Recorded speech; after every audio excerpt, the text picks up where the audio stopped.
Les voy a presentar hoy una rama de mi trabajo, es un campo al que le he estado dando muchas vueltas casi sin querer. Es uno de estos proyectos que no busqué yo, sino que más bien me encontró al vivir en la ciudad de Zamora, en Michoacán, que es uno de los estados pues, con más problemas de violencia relacionados con el narcotráfico en México.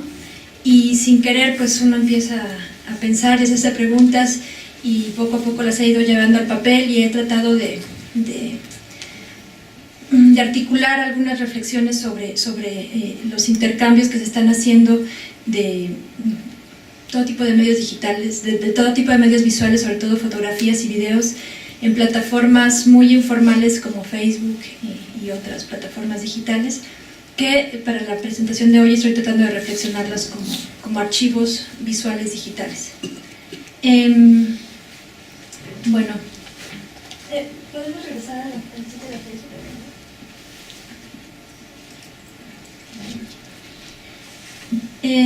Entre 2012 y 2013, usuarios individuales y colectivos comenzaron a crear perfiles de Facebook y cuentas de Twitter para informar sobre situaciones de riesgo en poblaciones y regiones con fuerte presencia del crimen organizado. En Michoacán, el perfil de Facebook Valor por Michoacán SDR, que es como una versión actualizada muy recientemente, fue uno de los sitios más importantes que inició a fines del 2013 y que luego de interrumpir unos meses debido a una aparente censura, se reactivó a inicios de 2014 bajo el nuevo perfil de Valor por Michoacán. Por sus características, es altamente probable que este sitio haya sido administrado por el bloque de autodefensas que optó por no unirse al llamado del Estado para colaborar con este mediante la constitución de fuerzas rurales en mayo de 2014. El perfil, que se presenta como comunidad, ahí pueden ver en información, si podemos ir a información. Se presenta como comunidad, se describe como información de prevención y seguimiento de situaciones de riesgo en Michoacán. Cuestionando de entrada las capacidades informativas de la prensa y del Estado, anuncian información sobre la página que su objetivo es, bueno, esto lo han ido cambiando a través del tiempo, el que tienen actualmente, si lo puedes bajar un poquito, es denunciar acciones del crimen organizado y recuperar los espacios de libertad de la sociedad civil que fueron arrebatados por los grupos criminales, ¿no? Entonces, bueno, siguiendo la estrategia de los grupos de autodefensa, que no sé si tienen información, pero son como grupos armados autoadscritos como sociedad civil, que decidieron hacerle frente al crimen organizado directamente ante la incapacidad del Estado para hacerlo. Bueno, esos grupos de autodefensa hacían actividades como tomar poblaciones, o sea, ir directamente a poblaciones, investigar con vecinos quiénes eran la gente involucrada con el narco, y recopilar información de la gente local para capturar o denunciar personas vinculadas con el crimen organizado. Entonces, siguiendo esta lógica de organización más, digamos, más directa, la página hace un llamado concreto a crear información de forma colectiva. En otra versión de la página de Valor por Michoacán, este llamado a la participación se hace de la siguiente manera. Cito: recuerda, gente bonita, que la fuente más confiable de información eres tú. Tú eres nuestro mejor reportero. Tú, ciudadano, que todos los días sales a la calle y lo ves por propios ojos. Esta página trabaja a base de reportes y denuncias de ustedes. Cualquier denuncia o información importante que deseen realizar, favor de enviarla por inbox. Cierro cita. Estos fragmentos de presentación articulan el mensaje cada vez más puntual de este sector de las autodefensas, de que la única información confiable es la que genera el ciudadano común hacia sus conciudadanos, y que este tipo de plataformas digitales hacen posible una comunicación más directa e inmediata, no mediada por la prensa ni por el Estado.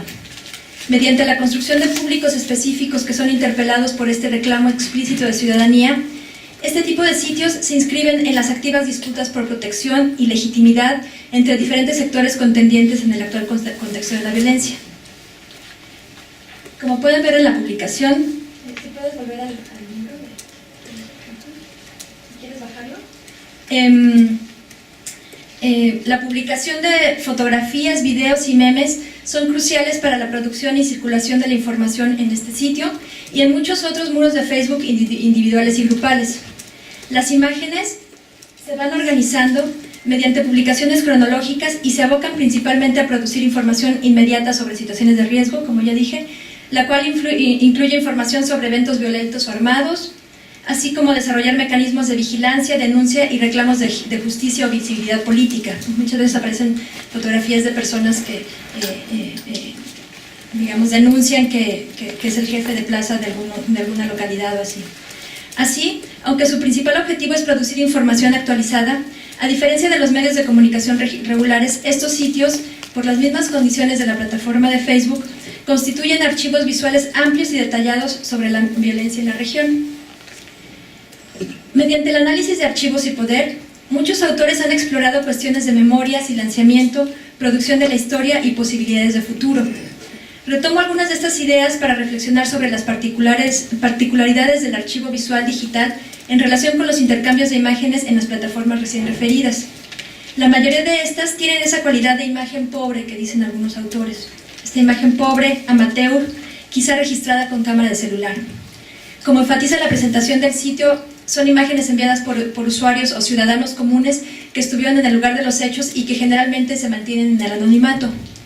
Con base en algunos ejemplos de archivos digitales producidos en este tipo de sitios, en esta presentación analizo sus cualidades y posibilidades informativas, legales y políticas. Pasamos a la foto del sitio.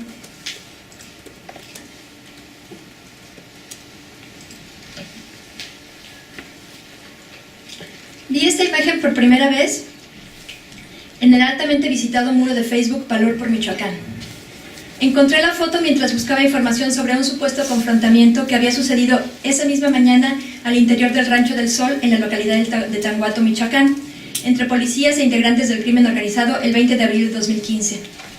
La imagen apareció misteriosamente en ese muro junto a una serie de fotografías tomadas desde ángulos parecidos a diferentes cuerpos que dramáticamente yacían en el pasto con evidentes heridas de potentes armas de fuego.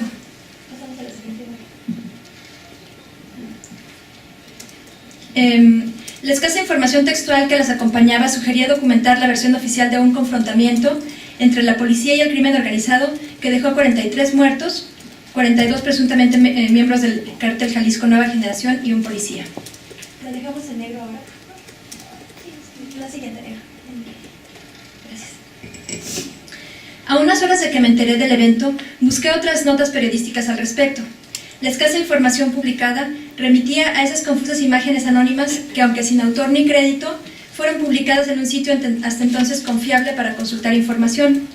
Las fotos aparecieron en el muro de Facebook de autoría ambigua, tal como aparecen en México narcomantas, cuerpos colgados de puentes o cabezas y cuerpos desmembrados con mensajes aleccionadores en los cruces de caminos. Al aparecer de manera anónima en busca de públicos, las fotos se codificaron en la misma estrategia comunicativa que apela al poder sensorial y paralizante del confuso espectáculo de violencia que consumimos ya de forma cotidiana en México. En su análisis sobre el mar de archivo, Derrida parte de la definición de archivo como el comienzo, el punto de partida, pero también el sitio de mandato, de autoridad original que muchas veces implica secrecía. Sugiero que esta definición tiene resonancias con la manera en que cárteles, autoridades estatales y grupos ciudadanos hacen aparecer o desaparecer imágenes y cuerpos en México. Estas prácticas son algunas entre muchas estrategias desde donde se reclama o se pretende establecer la autoridad de la ley. Es decir, son formas de disputarse públicamente la soberanía, la justicia, la protección y la legitimidad. La estrategia de hacer aparecer las fotos de Tanguato en un sitio informativo ciudadano altamente visitado constituye una forma contemporánea y novedosa de generar archivo que, en el sentido de Derrida, implica atribuirles una autoridad original. Generar un archivo visual y no uno escrito, por ejemplo, como una narración de los hechos, apela también a otro tipo de autoridad, a la depositada en el aún vigente valor legal que se le atribuye a la fotografía. Hacer aparecer las fotografías como un primer documento público sobre este hecho es una forma de proclamar que, sin importar quién las tomó ni cómo llegaron ahí, son evidencias o pruebas visuales rotundas, contundentes, cerradas, de que los cuerpos abatidos son de criminales que murieron en un confrontamiento. Siguiendo la reflexión de Alan Feldman sobre fotopolítica, la presentación de este archivo, de la manera en que se hizo, es una forma de designar visualmente a un enemigo y de justificar su muerte. Esta proclamación inicial y autoritaria de verdad, que Derrida define como la violencia intrínseca del archivo y que Alan Feldman explica como un régimen de facticidad, es una cualidad clave del archivo visual digital. Una segunda cualidad de este tipo de archivos es lo que Derrida explica como el lugar de consignación. Al respecto sugiere, cito, no hay archivo sin un lugar de consignación, sin una técnica de repetición y sin cierta exterioridad. No hay archivo sin una fuera. Cierro cita. Es justamente esa necesidad de exterioridad y compulsión por la repetición lo que Derrida explica como mal de archivo o fiebre de archivo, es decir, lo que paradójicamente amenaza su destrucción o la posibilidad de olvido. Derrida también enfatiza la necesidad de alimentación continua del archivo y, por tanto, su cualidad inevitablemente abierta hacia el futuro, dice él. Para el caso del archivo fotográfico sobre Tanguato, la plataforma digital del muro de Facebook de Valor por Michoacán es un lugar idóneo de consignación, de técnica de repetición, de impresión y de exterioridad. Para profundizar en esta idea es necesario pensar en las cualidades tecnológicas de las plataformas digitales como lugares de consignación de archivos visuales. La posibilidad de repetición y exterioridad del archivo de fotos de Tanguato inició con su publicación en el lugar de consignación de Valor por Michoacán. Al verlos me pregunté quién, ante la ausencia de periodistas en el supuesto confrontamiento, tomó y publicó las fotos y con qué intención. En el caso de que buscaran validar la versión oficial de un confrontamiento, ¿por qué fueron publicadas en un sitio gestionado por grupos de autodefensa supuestamente opuestos a la policía y el ejército? O sea, todo es como muy confuso, ¿no? La clara ausencia de periodistas en la supuesta confrontación sugiere que se trató de un registro hecho por los mismos policías. Considerando que en ese momento Valor por Michoacán era uno de los sitios electrónicos ciudadanos más confiables y actualizados para difundir información sobre situaciones de riesgo, hay también indicios de que la policía usurpó el sitio para circular las imágenes de manera efectiva. Al respecto, pues primero había como muchos comentarios de los usuarios que empezaban como a sospechar de, bueno, qué raro que de repente como que los autodefensas están celebrando esta masacre, estos asesinatos que ejecutó la policía y el ejército, ¿no? También hay evidencias de que varios sitios con el mismo nombre habían interrumpido su actividad por intervención policíaca, y después de estas publicaciones, este sitio en particular dejó de publicar información por mucho tiempo, hasta hace poco, ¿no? Al respecto también hay una discusión que desarrolla Guadalupe Correa sobre algo que ella llama paramilitarismo cibernético, que es la manera en que la policía y el ejército, como sus actividades de inteligencia, digamos, entran y intervienen sitios parecidos a Valor por Michoacán. En este caso ella analiza el sitio de Valor por Tamaulipas. Entonces, bueno, si bien utilizar esta plataforma garantizaba la reproducción de estas evidencias de manera anónima e inmediato, también las abría a nuevas interrogantes que rápidamente pusieron en duda la autoridad que su aparición reclamaba como única. Esta posibilidad de abrir interrogantes se relaciona con algunas cualidades específicas de las plataformas digitales, nuevamente. En primer lugar, sitios como Valor por Michoacán permiten la reproducción inmediata y masiva de este tipo de archivos, abriéndolos a prácticas continuas y activas de remontaje o compilación, una noción usada en los estudios cinematográficos para describir prácticas que reciclan o reutilizan archivos previos. Mientras que desde los estudios del cine el reciclaje, cito, hace al reciclador y el espectador conscientes de la polivalencia de la imagen y de sus lecturas múltiples y potencialmente críticas, esto lo dice Itzia Fernández, cierro cita. Las prácticas de reciclaje de imágenes y noticias en las redes sociales también contribuyen a acentuar la confusión ya existente sobre los fenómenos sociales. En otras palabras, las prácticas de reciclaje de archivos pueden al mismo tiempo insistir en la innegable realidad que muestran las imágenes, así como opacar su veracidad, lo cual enfatiza la necesidad de aproximarse a ellas desde la idea de desconfianza y ambigüedad. Pasamos al siguiente link.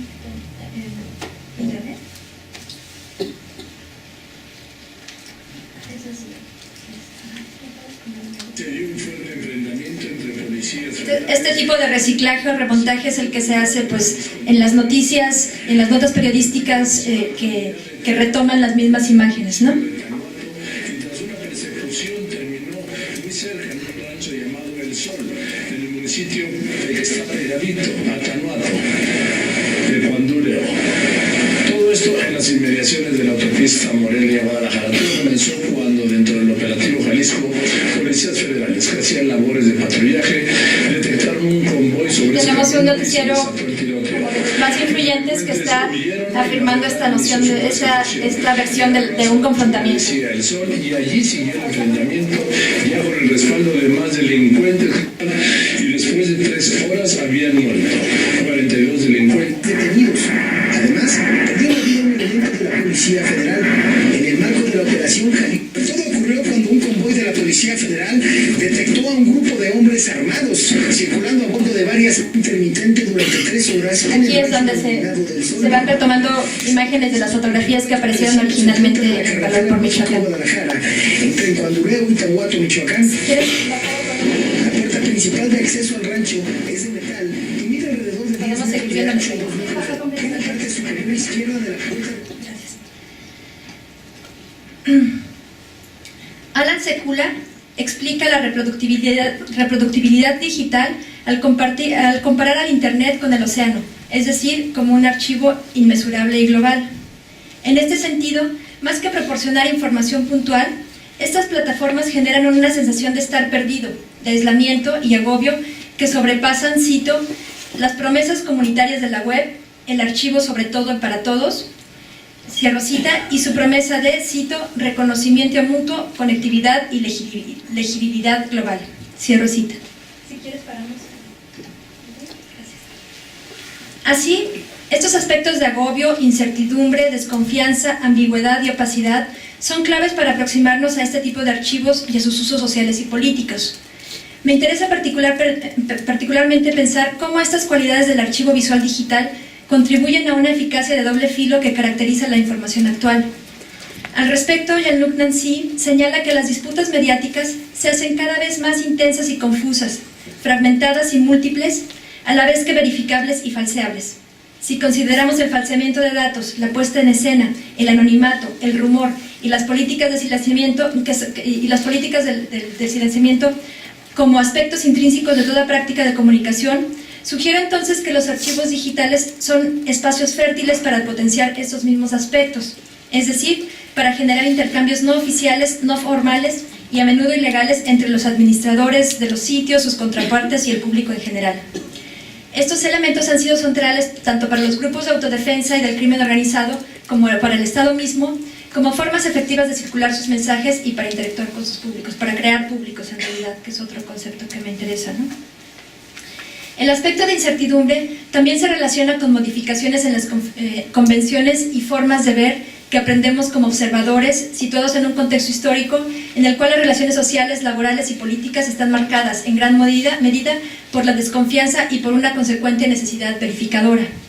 Algo que puede ayudar a entender las condiciones actuales de circulación de imágenes informativas es pensar cómo la supuesta era de la posverdad permea nuestra posición de observadores, es decir, de acuerdo con Crary, en un, cito, set prescrito de posibilidades, cierro cita, y dentro de un, cito, sistema de convenciones y limitaciones, cierro cita.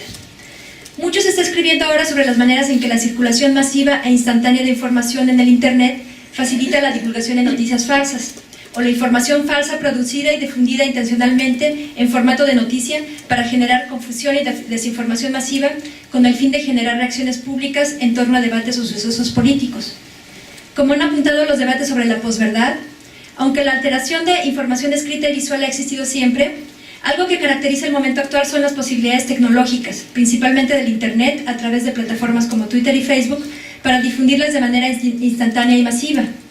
Mediante explicaciones de fenómenos políticos recientes, como las que argumentan que la circulación masiva de noticias falsas fue clave para el triunfo electoral de Trump, académicos, periodistas y administradores de medios de comunicación coinciden en que la divulgación de noticias falsas contribuye al desencanto y desconfianza generalizada de lo que caracterizan como la política de la posverdad o la sociedad de la postinformación. Estos fenómenos, se sugiere, atentan contra la democracia bajo la presuposición de que la esfera pública, tal como la definió Habermas, se constituye por la participación ciudadana informada y racional, para lo cual los medios de comunicación veraces son definitorios. Bajo esta premisa, se define entonces a la posverdad como un fenómeno que amenaza la democracia porque promueve relaciones irracionales y masivas que inciden de manera negativa en el ejercicio de la ciudadanía informada.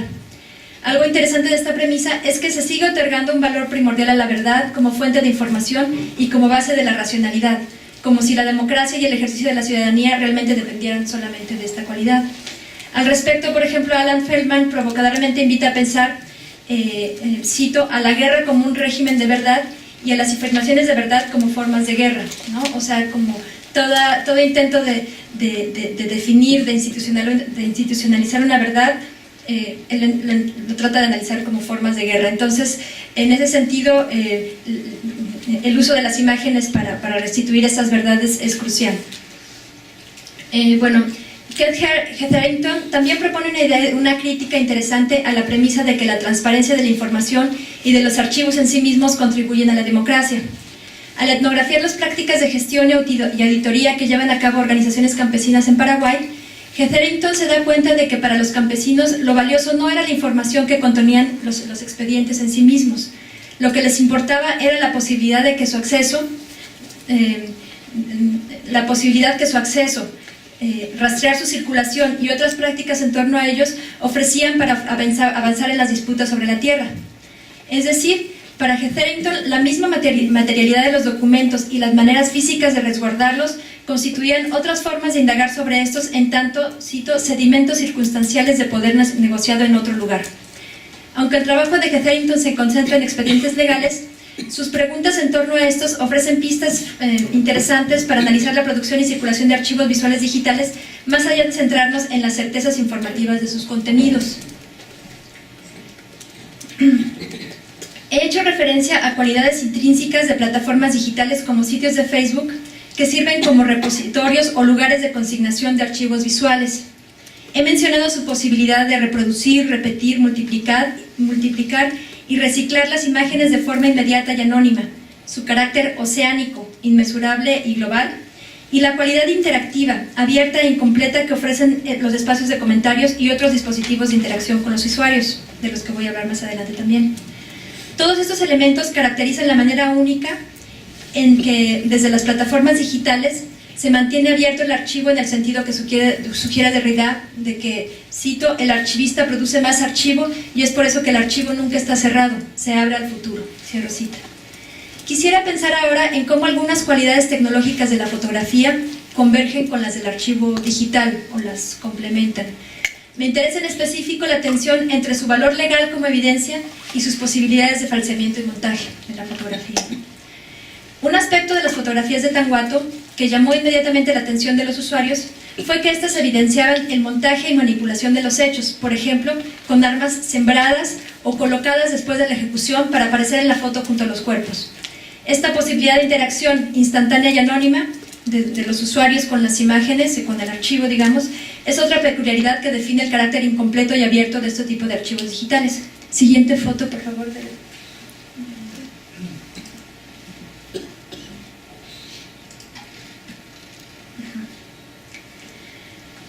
Muchos comentarios que los usuarios hicieron de las fotos enfatizan que las armas fueron plantadas, y uno sarcástico lee, cito, a ese también le sembraron pasto y un balón de básquet del número 5, cierro cita.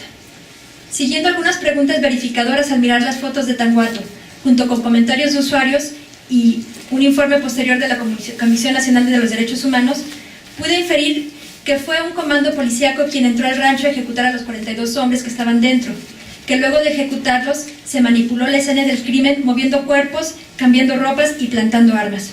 Inferí que durante la manipulación y posteriormente se tomaron fotos y que horas más tarde integrantes de este mismo comando subieron o filtraron muchas de esas fotos al sitio de Valor por Michoacán para su circulación pública, para circular la versión del confrontamiento. Así, mientras este proceso buscó que las fotos evidenciaran la versión de un confrontamiento, fueron estas mismas imágenes las que sirvieron como evidencia, junto con otras que se obtuvieron después de que los hechos fueron manipulados. Siguiente foto. Mediante especulaciones sobre la manipulación de la escena, muchos usuarios manifestaron anónima pero abierta y cínicamente su falta de credibilidad ante las instituciones de justicia y expresaron con violencia, a modo de juicio público, sus opiniones sobre quién y cómo debe ser castigado y sobre qué vidas merecen existir. Este tipo de respuestas, a menudo viscerales, pueden relacionarse con lo que otros autores identifican como cualidades de las tecnologías fotográficas, tales como la superficie propuesta por Pini, la posibilidad de refractar que identifica Strasler y la mimesis dual de Taussig. Así, Sugiero que el poner atención a formatos o textos visuales no exclusivamente verbales, como lo son los intercambios de imágenes sobre violencia en plataformas como Facebook, permite explorar cómo estos interpelan a los públicos desde aspectos corporales, sensoriales, viscerales e irracionales, de cierta forma, que desafían, al menos desde estas plataformas y desde esas tecnologías, las nociones de impartición de justicia permitidas legalmente, digamos, ¿no? Y para esto quisiera desarrollar un ejemplo concreto.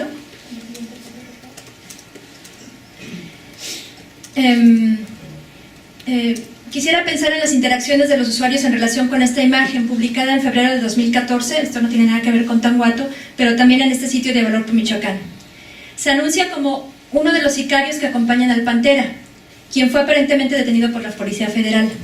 En la imagen aparece un hombre de unos 30 años, con el torso desnudo y los brazos detrás de la espalda seguramente esposados, mirando sometido a la cámara que lo retrata desde arriba. Detrás de él se ven piernas con uniformes de policías que seguramente lo están vigilando. Esta foto fue publicada junto con otras del cuerpo batido por policías federales del referido Francisco Galena Pantera, presentado como jefe regional de Patzingán y Uruapan. De forma interesante, la publicación del retrato del sicario, del supuesto sicario, parece haber sido una invitación implícita para que los usuarios del sitio opinaran sobre el castigo que se le debía imponer. 10 de los 13 comentarios que rabiosamente responden a esta imagen coinciden en que se le debe matar o torturar mediante procedimientos muy explícitos como quémenlo vivo, mátenlo y échenlo al río, o pum, yo ya le hubiera metido un balazo en la cabeza a media frente. Mientras que una mujer con cierta confianza en la ley opina que lo juzgue la ley y cárcel de por vida.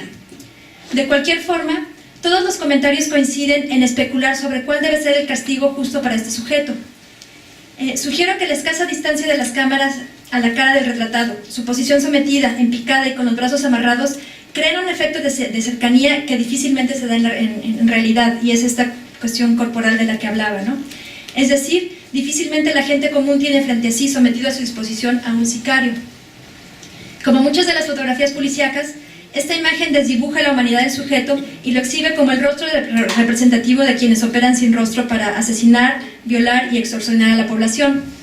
Así, de cierta forma, muchas de las fotografías publicadas en este sitio se enfocan en develar y exhibir públicamente rostros, nombres y roles de los integrantes del crimen organizado, en particular del cártel de los Templarios, para de esta forma hacerlos identificables por sus conciudadanos. Obviamente hay muchísima especulación y mucha confusión, porque muchos de los que eran de cárteles luego participan en los grupos de autodefensa, y ya después hay muchas como revanchas y acusaciones como más personales, y se vuelve todo muy confuso, ¿no? Siguiente imagen. Ajá. Siguiendo la idea de contrapúblicos de Michael Warner, este tipo de archivos contribuyen, desde lo visual y sensorial, al exceso, a reacciones que desbordan o rebasan los límites de lo que puede concebirse como el diálogo racional e informado. Estos aspectos ponen atención especial a los efectos sensoriales y afectivos de las imágenes al detonar, por ejemplo, evocaciones táctiles, sonoras y otros tipos de experiencia corporal, muchas veces por encima de las intenciones del fotógrafo y de los retratados. De esta forma, pueden ayudar a entender las posibilidades de las imágenes fotográficas para escapar de lecturas unívocas y para disipar su asumida certeza como huella o copia de lo real. Estas posibilidades también contribuyen a generar otros tipos de públicos que interactúan fuera de los espacios formales de participación civil. Así, además de la información visual de las fotos, lo que puede ser de interés es cómo éstas sirven para detonar un debate público que no tiene cabida o que desborda a la esfera pública formal. Por ejemplo, cómo castigar a un criminal que nunca es castigado, o que la gente siente que nunca es castigado por las autoridades oficiales, digamos. A estos elementos se suma la cualidad material de las fotos y la manera en que ésta las reorganiza constantemente como archivos. En archivos visuales físicos podemos rastrear, a la manera de Hetherington, huellas del tiempo, de circulación y de uso como sellos, moho, deterioro, anotaciones y espacios de clasificación. En las imágenes digitales, en cambio, podemos rastrear algunos de estos elementos observando los detalles de información extra que las plataformas digitales permiten, tales como las fechas de publicación de las imágenes y comentarios, nombres posiblemente falsos de usuarios, comparación con otras imágenes publicadas en ese mismo sitio, fechas y líneas de debate entre los comentarios de usuarios, marcas de likes y compartir y otro tipo de huellas, y la actividad general de la plataforma, e incluso la eliminación de imágenes o información por parte de los administradores. como estas, ¿no? Que este link pertenecía nos llevaba al sitio de un usuario que se declaraba como integrante del cártel de los templarios y que después fue borrado, ¿no? Fue eliminado. Bueno, voy a hablar ahora como de esta cuestión de volver a la certidumbre, ¿no? De la función evidencial de la fotografía. A 3 años de los sucesos de Tanguato, aún no hay explicaciones oficiales certeras sobre lo que pasó, a pesar de que el registro visual de este evento ha proporcionado insumos centrales para argumentos forenses y jurídicos. Siguiente foto. Al respecto, es de particular interés que la Comisión Nacional de Derechos Humanos de México utilizó muchas de las fotos publicadas en Valor por Michoacán para el caso de Tanguato, junto con otras fotografías proporcionadas por la Policía Judicial y obtenidas en redes sociales, para argumentar en agosto de 2016 que los acontecimientos de Tanguato sucedieron por una ejecución arbitraria y no por una confrontación como se anunció en versiones oficiales previamente. Siguiente foto. El informe de la investigación de la Comisión Nacional de Derechos Humanos especifica, en gran medida a partir de fotografías, que en dichos acontecimientos hubo derechos humanos vulnerados, tales como, cito, el derecho a la vida por el uso excesivo de la fuerza, cierro cita, violaciones a la integridad personal, legalidad y seguridad jurídica por motivo de actos de tortura por parte de la Policía Federal, y violaciones a la legalidad, seguridad jurídica, debida a procuración de justicia y a la verdad con motivo de la manipulación del lugar de los hechos. O sea, estamos viendo aquí un informe forense con peso legal, que como en muchos otros informes, como en el caso de Ayotzinapa, etcétera, están como desmintiendo versiones oficiales del Estado en relación con crímenes o ejecuciones extraoficiales, digamos, ¿no? Siguiente imagen en negro.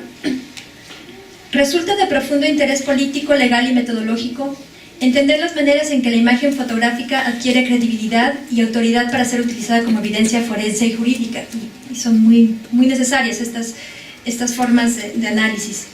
Algo interesante para el caso de Tanguato es que la misma cualidad análoga de las fotografías fue la que generó la sospecha inicial de la puesta en escena, manipulación de los hechos, porque parece que era muy evidente que las armas estaban sembradas.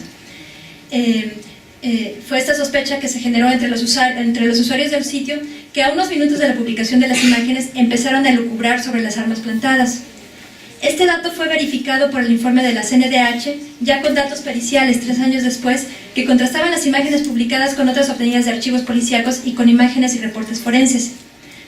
Este peritaje, que legalmente concluye con el argumento de la manipulación de los hechos, fue posible por las cualidades verificadoras de la imagen fotográfica, justamente, que en términos de Barth se relacionan con su sentido denotativo, es decir, su función informacional, objetividad o plenitud analógica, con la realidad que, según Barth, no deja lugar para desarrollar un mensaje de segundo orden, cierro cita, y su sentido connotativo, es decir, la posibilidad de inferir o leer su mensaje en términos culturales o en relación con un repertorio tradicional de signos, dice Barth. Aprender a conseguir respuestas certeras de las imágenes es un elemento metodológico clave para cualquier investigación, pero además de estas preguntas verificadoras que se relacionan con la información análoga que la imagen ofrece, como antropólogos podemos, y como investigadores en general, podemos hacerles otro tipo de preguntas a las imágenes que no solo se basan en su valor evidencial, sino en cómo se construye esta autoridad y cómo entran en juego las cualidades opacas de estas tecnologías. Es un aspecto que a mí me interesa mucho actualmente en mi trabajo. Barth mismo propone un tercer sentido adicional a los recién mencionados. Lo explica como el sentido obtuso. Dice él que quiere decir romo, de forma redondeada. Dice, es un sentido que se me da por añadido, como un suplemento que mi intelección no consigue absorber por completo, testarudo y huidizo a la vez, liso y resbaladizo. Cierro cita. En este sentido, no es obvio ni intencional, sino un aspecto errático, obstinado, una especie de accidente. Es incompleto y excede la copia de la referencia, dice Barth. Debido a estas cualidades, dice Barth, obliga a una lectura interrogativa, una captación poética. En ese sentido, la noción del obtuso se refiere a una especie de guiño que interrumpe una lectura obvia, que perturba sin transformar radicalmente el significado. Es un sentido que a mí me está interesando mucho actualmente en mi trabajo. Siguiente imagen. Volviendo a una de las fotos con las que iniciamos, Tanto el balón como los brazos sobre el arma me remiten a este sentido obtuso. De manera casi artificial, los brazos se entrecruzan sobre el arma, un detalle que por su recurrencia en otras fotos dio lugar primero al rumor y luego al argumento legal de que la escena del crimen fue manipulada y que los cuerpos les sembraron las armas para ser fotografiados.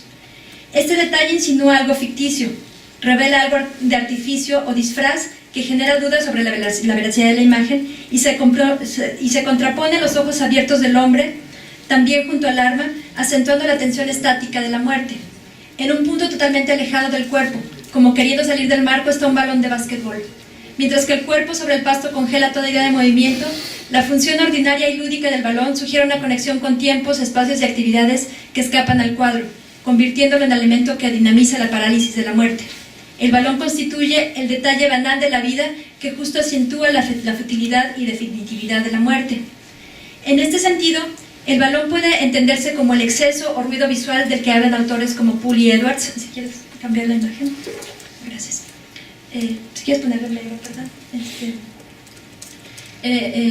Al exceso o ruido visual de que hablan autores como Poole y Edwards, eso que los antropólogos abocados a evidenciar el concepto de raza trataban de eliminar de la imagen para tener el dato puro, sin mayores referentes estéticos, culturales, temporales o espaciales que pudieran distraer la mirada de los rasgos faciales que este tipo de fotos querían enfatizar.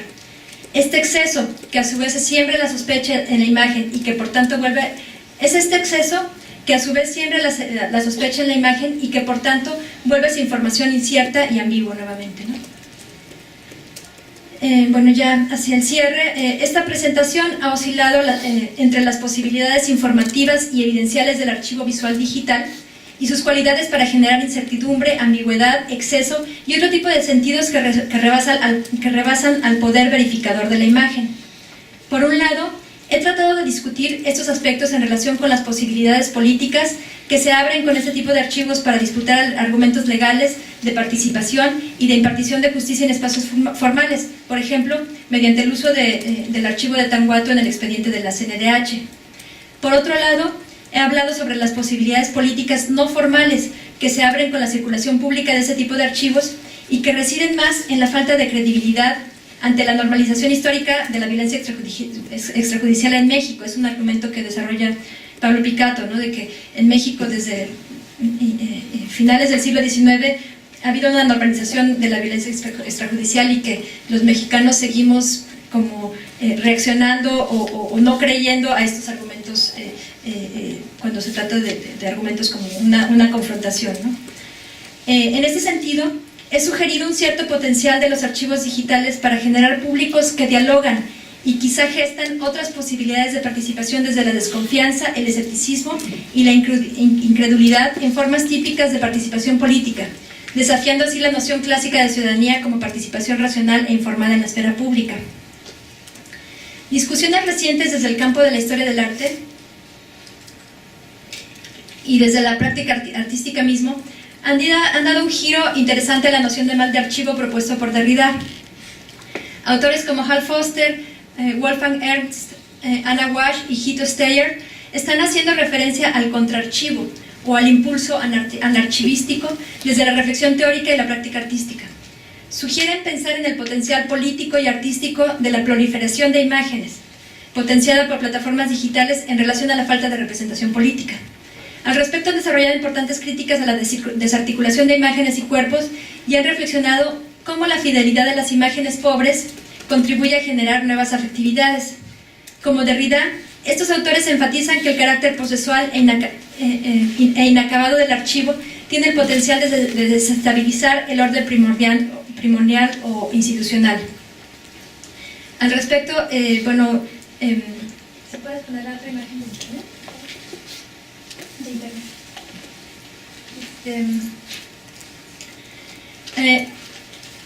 Un proyecto muy reciente, no sé si lo conozcan, no la otra, la tercera página.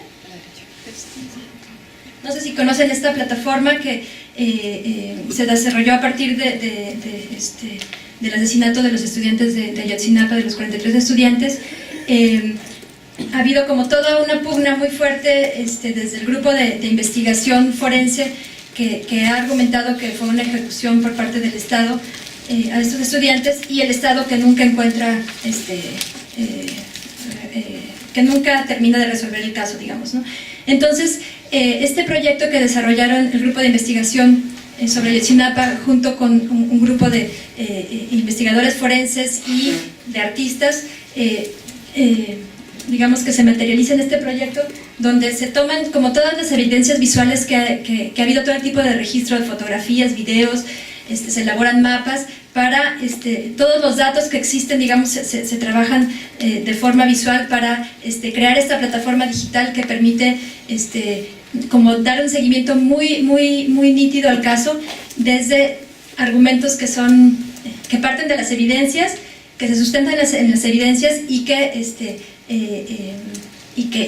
las hacen como más visuales y más didácticas, ¿no? Entonces es un sitio muy interesante, y para mí es como un experimento, un ejercicio que justamente combina, pone en diálogo de forma muy interesante la cuestión del trabajo artístico y el trabajo criminológico, y que de manera también muy interesante se presentó en un museo de arte contemporáneo en México, y no, o sea, se está difundiendo mucho a través, para tener como cierto impacto público, justamente desde plataformas y formas de difusión artísticas, ¿no?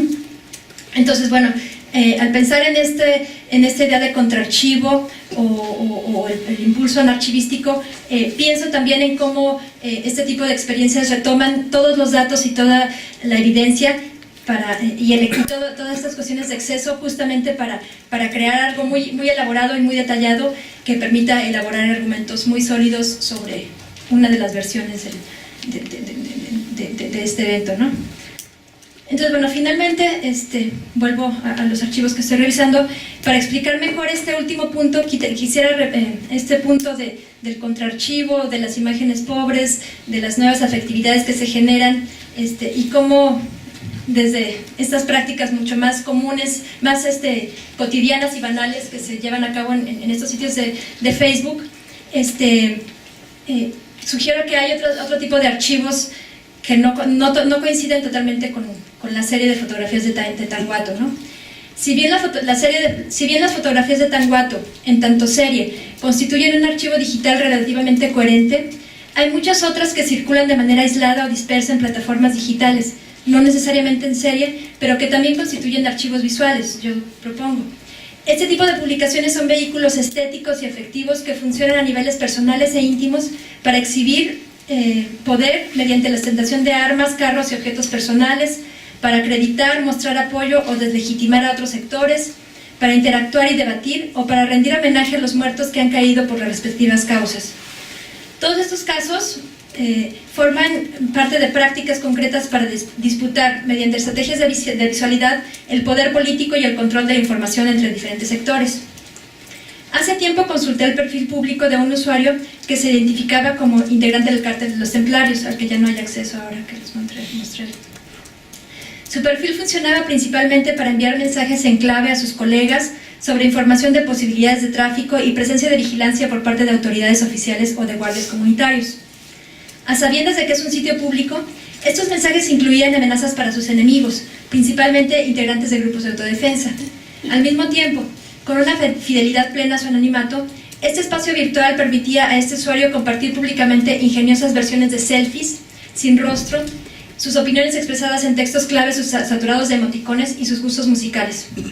Esta identidad, revelada y a la vez oculta, se concentra en una fotografía que este usuario tomó en un espacio mucho más personal, una especie de versión anónima de una selfie. Vamos otra vez aquí.